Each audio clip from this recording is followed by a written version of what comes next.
trade unions played a key role in the struggle for democracy and workers' rights in South Africa. But in recent time, there's been a decline in numbers. We talk now on the value of union membership. We speak to Labour lawyer Michael Bagran. Thank you very much for availing yourself this afternoon, Michael.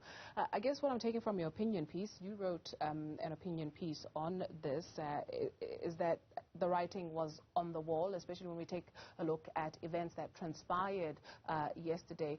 When you were seeing those scenes, the president being booed, being whisked away in a police nyala, what came to mind? Well, I think what the unions did was the correct thing. At least they're now speaking up. They're finding their feet. And I think what happened yesterday is indicative of what I've been saying for a long time, that you can't have an alliance between government, which is the biggest employer in the country, and a trade union who has been actually hoodwinked to a large extent. The whole of COSATU has been hoodwinked. I mean, that whole agreement that Willie Madisha referred to a little bit early on in the clip that you played from him was denied to the unions after the government had agreed. They now hide behind a technical point and said, no, we're not going to give the increase. Not that they could afford it in the first place. The bottom line is that the ANC and the Communist Party, both of them are supposed to be the vanguard of the employer, of the employees. Both of them have not paid their staff. Both of them have not paid salaries, UIF, income tax, etc. We've seen that now for years. It's unbelievable. The staff, unfortunately, have been used as cannon fodder right across the board. And by co-opting them into a trade union, into a political party, is the wrong thing. We even see the EFF now saying we're going to form our own trade union. It's wrong. It's absolutely wrong. Trade unions are a perfect institution who should be protecting the workers. They shouldn't be protecting political parties. They shouldn't be protecting employers. They should be watching their employees, their members. And we've seen this. We've seen it have an august history. COSATU was a body that helped overthrow apartheid. And now what's happening is that they've been co-opted into the ruling class. It doesn't make any sense at all. And by seeing Ramaphosa being expelled from the rally, it underlined everything that I've been saying all along. They should be moving away from all sorts of in-house agreements between political parties and trade unions. It can't make any sense. The tripartite alliance is all but broken. I can't see it working. I can't see it working in the future. Those people, unfortunately, the workers, are being used as cannon fodder, and they're being used as voting troops. That's all they're good for. And unfortunately, when the voting is done, they then get dropped. We saw that with that 3-year agreement. It was terrible. So I think an alliance is stupid, and I think it is wrong for people to get pushed into it, so they have to keep quiet in facing the biggest employer who keeps dropping them. It doesn't make any sense. They should be independent. They should be independent and not aligned to any political party or to a political stance, quite frankly. Unions are there, they're experts, and they're there to represent their members. Will that work, though, especially your point of not being aligned to any political party, especially when we see infighting or a fight of personalities within certain trade union movements? You also speak of the government and unions being a vanguard of the employees. In the absence of that, what then happens to South Africans who actually pin their hopes, who do not miss their monthly installments towards, upkeeping these movements that you characterize as silly? Well, look, a trade union is there for a specific purpose, and that is to represent their members, to represent the ideals of their members, and to make sure that people have terms and conditions correct at work, make sure that they get salary increases, that their jobs are secure. That's not political. That's not political at all. That's bread and butter. That, at the end of the day, is what unions are there for. And that's what they're good at. They should be training their shop stewards. They shouldn't be worrying about elections. They shouldn't be worrying about voting. They should be worrying about making the trade union movement more powerful. As we stand here today and speak, unfortunately, the day after May Day, the unions are being decimated and the economy is suffering. And who is speaking on behalf of the unemployed? No one. Who is speaking on behalf of the employed? Is it in fact the ANC and the Communist Party? Are they speaking on behalf of the employed? And certainly not. And that's what's unfair about this whole thing. They cannot continue to be cannon fodder.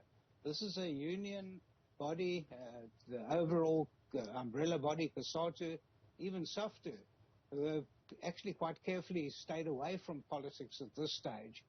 I think at the end of the day, they must go back to the knitting. They must stick to what they're good at, and they must represent their members. Their members are being battered from all sides. We've got the highest unemployment in South Africa in the world. And who's caused it? The member of the Tripartite Alliance, the ANC. They've caused what's happening to the trade union movement by undermining them. It doesn't make any sense at all. And I'm hoping that with this recent event, with our president being expelled from a COSATU meeting, that this is actually speaking truth to power at last. Truth to power.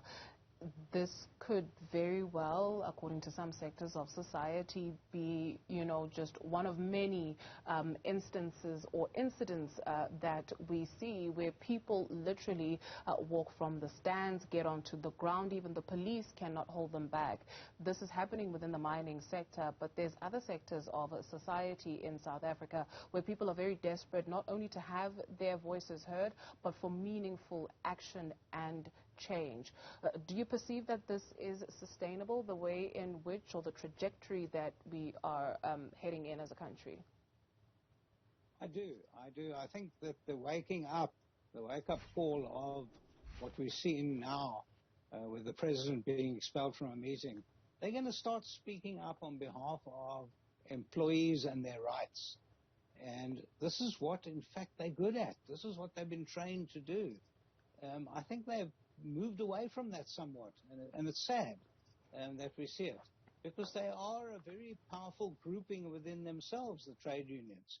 We've got the state, we've got the employers, and we've got the trade unions. And if you're going to then, denigrate the trade unions just to become a subject of the state, that doesn't make any sense at all.